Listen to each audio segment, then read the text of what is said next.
ధాన్య జాతులన్నీ కూడా బాగా పండుతాయి. పూర్వ సస్యములు బాగా పండుతాయి. అదేవిధంగా రవి రాజైనం వలన రాజులకు పరస్పరము వైరములు కలగడం, మేఘముల సమిష్టి కలిగి సరుకులన్నీ కూడా రాజుల వలన శస్త్రముల వలన భీములు చివర అన్ని బాధలు అధికంగా ఉండే సంవత్సరంలో కూడా మంత్రి రవి మంత్రి అయ్యడం వలన రాజులు పరస్పర విరోధములుగా ఉంటారు. అనావృష్టి ఎక్కువగా ఉంటుంది. మనుషులకు అధర్మపరులై ఉంటారు.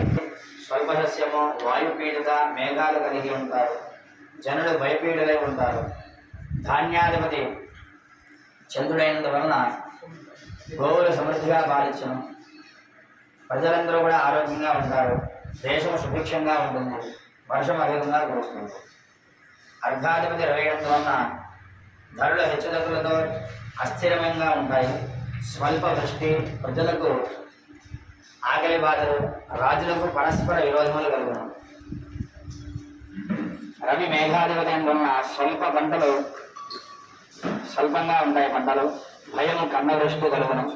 ఎర్రని ధాన్యము ఎర్రని భూమి బాగా ఫలిస్తుంది. ఈ సంవత్సరంలో కూడా మనకి ఈ సంవత్సరం అంతా కూడా సంపూర్ణమైనటువంటి చంద్రగ్రహణం ఉన్నది. అదేవిధంగా విశ్వవాసనామ సంవత్సర వైశాఖ బహుళ విద్యా బుధవారం రాత్రి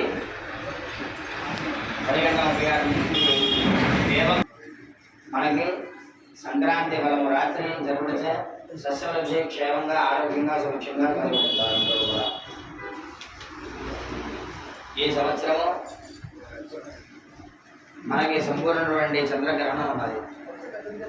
ముందుగా తర్వాత ఈ సంవత్సరం 7-9 అంటే సెప్టెంబర్ 2025 రాత్రి సంపూర్ణ చంద్రగ్రహణము. ఈ గ్రహణము వృషభ రాశి, సింహం, కన్యా, మకర రాశి వారికి అతమ ఫలితాలు ఇచ్చను. మేషము, కర్కాటకము, ధనస్సు, కుంభరాశి వారికి మధ్య ఫలం ఇచ్చను. మిథునము, తుల, వృశ్చిక, మీనరాశి వారికి శుభ ఫలితాలు ఉండను.